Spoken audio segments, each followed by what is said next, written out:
О своих достижениях в сфере потребкооперации рассказал председатель ГГУ-СКОПа Николай Арнаут. По его словам, компания подошла к этому празднику с хорошими результатами. Мы, кооператоры ГГУЗИ, пришли к своему профессиональному празднику в целом хорошим результатом. По всем отраслям мы имеем небольшой рост, то есть подъем. Учитывая состояние экономики нашей страны, конечно, это мы считаем, что мы чего-то добились хорошего. Каждый год мы стараемся больше сейчас уделять внимание более нашим предприятиям в селах. Хотя есть проблемы, в селах мало людей остается. Поздравил работников ГГУ-СКОП и заместитель башкана ГГУЗИ Николай Стоянов. На месте это бесполезно.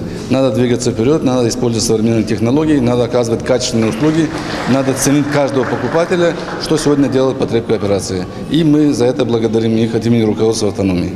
Сегодня много добрых слов было сказано в адрес ГГУ-СКОПа. Многие работники получили грамоты за плодотворную работу в этой сфере. А председатель Арнаут Николай Семенович был удостоен звания почетный гражданин муниципия Камрат. Распоряжением примара муниципии Камрат